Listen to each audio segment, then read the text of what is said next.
మదన్ గారిని అర్చన మనసులోంచి శాశ్వతంగా దూరం చేసి ఆ గుడ్ న్యూస్ మీకు చెప్తామని వస్తే మీరు ఇంత బ్యాడ్ న్యూస్ చెప్తారా? వాళ్ళిద్దరూ లేచిపోతుంటే మీరేం చేస్తున్నారయ్యా? వెతకడానికి ఎస్వి రంగారావు వెళ్ళాడు. ఫోను నాది కాదు, నీది.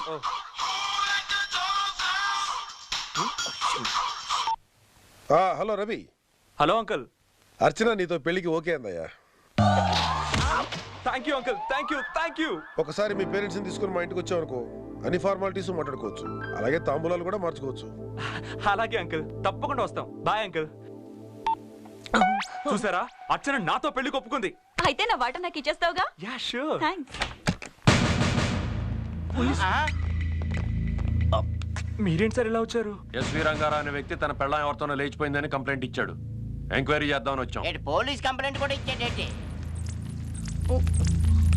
వాడిని పట్టుకుంటారా? అలాగే సార్.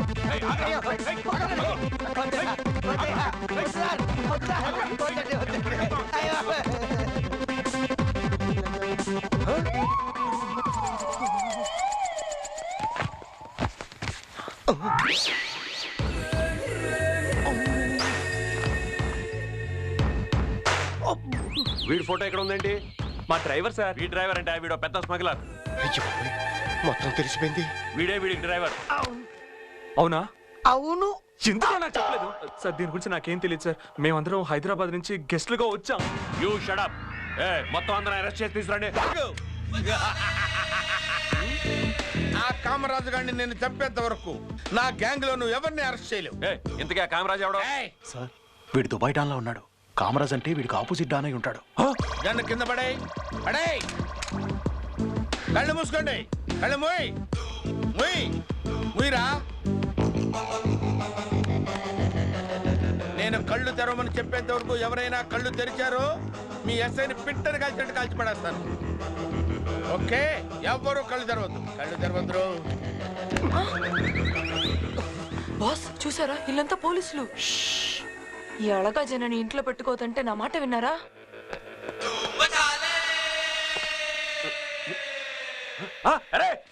పట్టుకోండి. మళ్ళీ కాంతమణి ఎక్కడున్నారో కనిపెట్టండి. నేను వెళ్ళి ఆ మేజర్ మేనేజ్ చేస్తాను. ఎక్కండి. కన్ను మాత్రం పడుతుంది. వాడిరా చెప్పా. అలాగే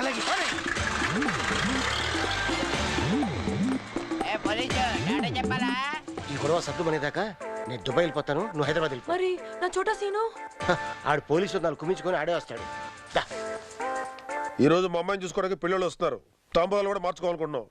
అయినా ఈ నాటకాల గురించి నాకు తెలియదయ్యా, నన్ను వదిలేయ్. కరెక్ట్. మాకు కూడా మీలాంటి జడ్జీలే కావాలి. ఎందుకంటే మా దగ్గర నాటకాలు ఆడడానికి వచ్చిన వాళ్ళకి కూడా నాటకాలు అంటే తెలియదు. నా వల్ల కాదయ్యా, నేను రాలేను. ఇతనెవరు? పోలీసులు తరువుకు వస్తున్నట్టు వస్తున్నాడు. ఊరుకోవాయి బాబు, అతను మా కాబోయే అల్లుడు. నీ వాళ్ళకం చూస్తుంటే ఉన్న సంబంధం చెడగొట్టేలా ఉన్నావు. రా రవి. కూర్చోండి. మీ అమ్మగారు నాన్నగారు రాలేదా? అర్జెంట్ గా ఓ ముఖ్యమైన పని మీద బయటికి వెళ్లారు. అది పర్సనల్ గా చెప్పి అలాగే అచ్చని కూడా చూసి వెళ్దామని. Very good. వాళ్ళు ఇంకా రారు, మీరు వస్తున్నారు. ఏమండి, మనం ఆ నాటక పోటీలకు వెళదామండి. అమ్మాయికి కూడా కాస్త రిలీఫ్ గా ఉంటుంది. నాటక పోటీలా? You mean drama competitions? I love dramas. ఓహో, మీ డాడీలా నువ్వు కూడా నాటకాలు రాయడువా? బంటి, ఏంట్రా మాటలు? బావగారితో అలాగనే మాట్లాడేది? బావా, అది పెళ్ళి అయ్యాక. రవి, నువ్వు కూడా మాతో వస్తున్నావు. ఇవాళ మనందరం డ్రామా కాంపిటీషన్ కి వెళ్తాం. ఓకే. ఒరే మైకల్, పోలీసుల నుంచి తప్పించుకోవడానికి నీకు మంచి అవకాశం దొరికింది.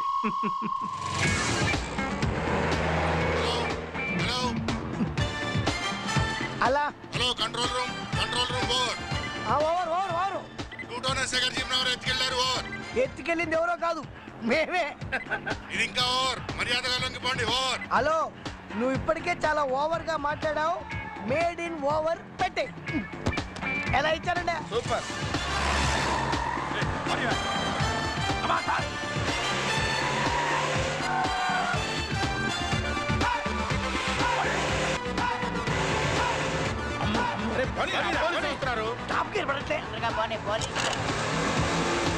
రసజ్ఞులైన ప్రేక్షకులకి, వేంచేసిన కళాకారులకి హృదయపూర్వక స్వాగత సుమాంజలు. కొంచెం అర్థమయ్యేలా తెలుగులో చెప్పా. ఇది తెలుగే. నువ్వు కొంచెం టీవీ ఛానల్ చూడడం తగ్గించు, అర్థమవుతుంది. ఈనాటి నాటక పోటీల్లో ముందుగా ఒక వెరైటీ పౌరాణిక నాటకం, శివ పాండవ సంవాదం. తొందరగా పోనీ సీను. శివ, కాసుకో. భీమసేన, చాలించు నీ ప్రతాపం. తక్షణమే నిన్ను నా శూలంతో అంతమొందిస్తాను. కాసుకో. పడిపోయింది. ఈ ధనుస్తోని అంత చూస్తాను. This is too much. Please stop it. తొందరగా పోనీరా శ్రీను, వచ్చేస్తున్నారు వెనకాల పోలీసులు.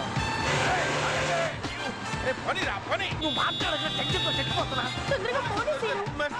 పోనీరా బాబు.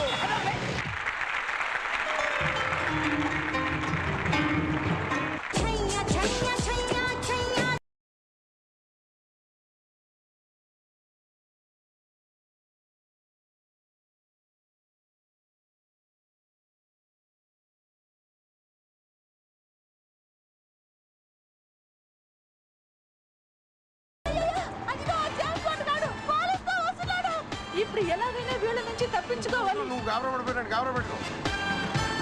ఇక్కడ నాటక పోటీలు జరుగుతున్నాయి. మా వాళ్ళందరూ ఇక్కడే ఉంటారు. వెళ్తే మనకు సపోర్ట్ గా ఉంటారు. వెంటనే జంప్ అవుతాం. దిగ దిగ. Okay okay okay. Come on. అరే శ్రీను బండి ఇక్కడెందుకు ఆపమన్నావు? లోపలికి వెళ్తే ఏం చేయాలో చెప్తాను. పదరా. పదండి లోపలికి వెళ్ళిపోతున్నారా? తొందరగా రండి. గడ్డం కిరీటం అన్ని పెట్టేసుకున్నాను. ఎప్పుడు నిన్ను పాల్చలేడు. మమ్మల్ని వెంటనే వచ్చింది మీకోసం కాదు, వెనకాల పోలీసులు తరుగుతున్నారు. ఈనాటి ఈ నాటక పోటీల్లో చివరిగా ప్రత్యేక ప్రదర్శన. రవి అస్తమించని బ్రిటిష్ సామ్రాజ్యాన్ని గడగడలాడించిన విప్లవ జ్యోతి, స్వాతంత్ర సమర యోధుడు, మన్యం వీరుడు అల్లూరి సీతారామరాజుగా ఒక ప్రఖ్యాత నటుడు ఏకపాత్రాభినయం చేయబోతున్నాడు. చూసి ఆనందించండి.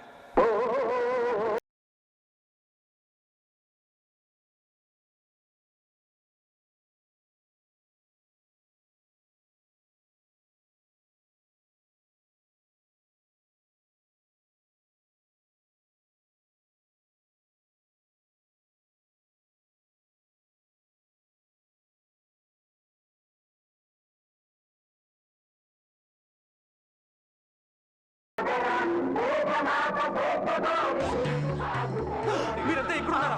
ఆ కోటాగాడు స్టేజ్ మీద అల్లూరి గెటప్లో జీవించేస్తున్నాడు. నా ఫ్రెండ్ ఇక్కడే ఉన్నాడా? అవును. ఎలాగైనా వాడిని స్టేజ్ నుంచి దింపాలి, లేకపోతే ఆ మేజర్ చేతిలో మనం అంతా అయిపోతాం. ఏదో చేసి వాడిని ఎలాగైనా దించి వాడి స్టేజ్ నుంచి కింద దింపాలంతే కదా. సార్ మన జీప్ దొరికేసింది సార్. దొరకాల్సిన జీప్ కాదురా, దీన్ని ఎత్తుకొచ్చిన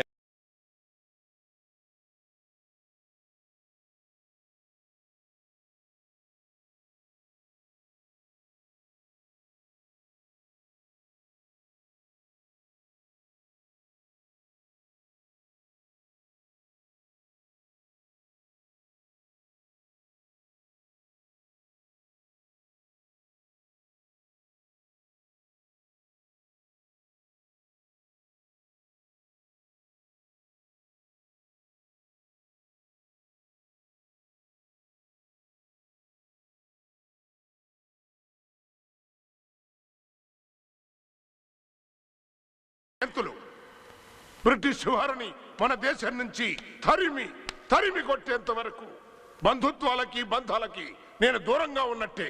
వెళ్ళు. నువ్వు ఇక్కడ ఉంటే చాలా ప్రమాదం. వెళ్తా పద. ఎలా రమ్మంటావు సీత? ఎలా రమ్మంటావు?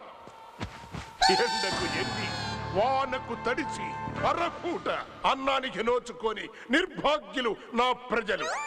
వారిని విడిచిపెట్టి ఎలా రమ్మంటావు? రాలేను సీత, రాలేను. ఇక్కడ గాలి పవిత్రం, నీరు పవిత్రం.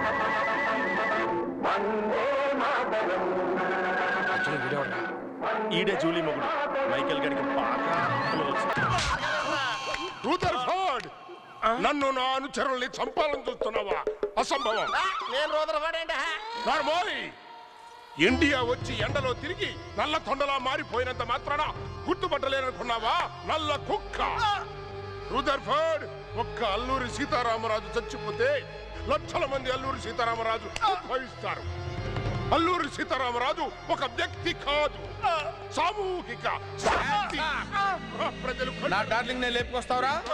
దొర్లుకుంటూ పోతారు. ఇప్పుడు నిన్ను లేపేస్తాను రా. సంగ్రామం తేరి స్వతంత్ర నినాదం, స్వేచ్ఛ మారుతాం. పోలీస్ ఆఫీసర్ కే గన్ను పెట్టి మా జీపే తీసుకొస్తారా మీరు? రూదర్ఫర్డ్, నన్ను చంపడం కోసం వీళ్ళందరినీ తీసుకొచ్చావా? చెప్పాను కదరా, ఈ సీతారామరాజు ఒక వ్యక్తి కాదు, సామూహిక శక్తి, స్వాతంత్ర సమరం. వీళ్ళందరూ ఎందుకురా?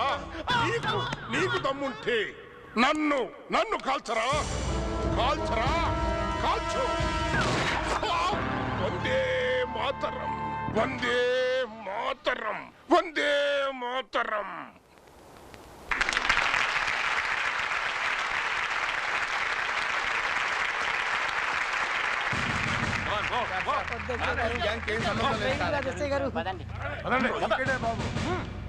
ఈ అల్లూరి సీతారామరాజు నాటకంతో ఈ నాటక పోటీలు ముగిసాయి. ఇప్పుడు ప్రైజ్ డిస్ట్రిబ్యూషన్. మేజర్ రాజశేఖర్ గారిని వేదిక మీదకి ఆహ్వానిస్తున్నాం.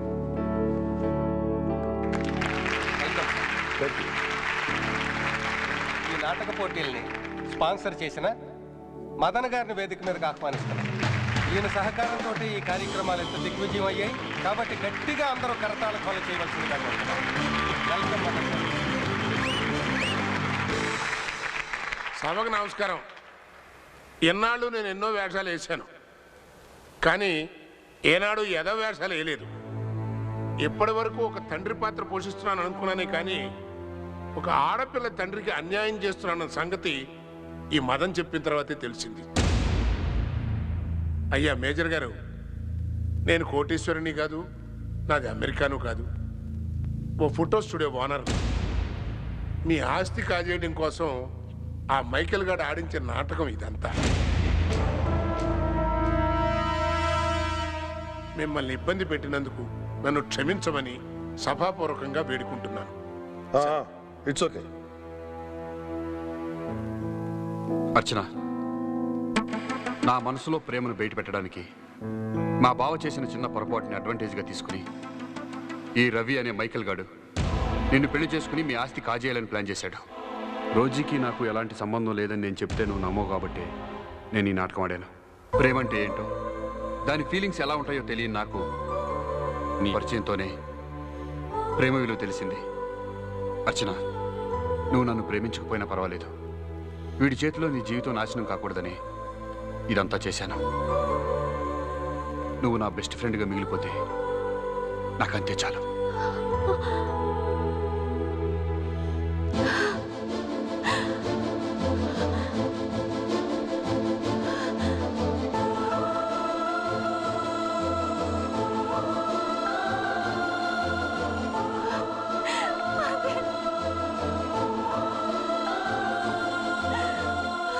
ఆఫీసర్, వాడిని అరెస్ట్ చేయండి.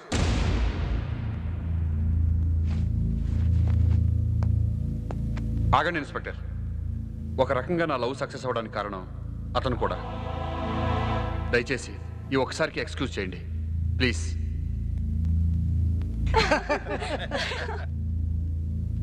Thank you mister Madan.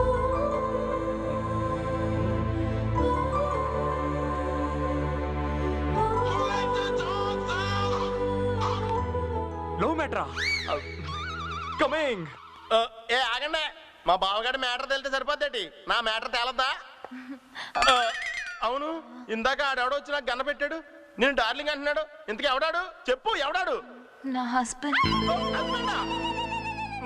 మరి ఈ విషయం నాతో ఎందుకు చెప్పలేదు? నువ్వు అడగలేదుగా. అంటే అడగపోతే ఇలాంటి విషయాలు చెప్పరా? అంటే ఆయన మా మేనమామ, మా అమ్మ తమ్ముడు. అతనికి చిన్నప్పటి నుంచి పిచ్చి. పెళ్లి చేస్తే పిచ్చి కుదురుతుందని బలవంతంగా నాతో పెళ్లి చేశారు. ఆ రోజు నా ఫస్ట్ నైట్.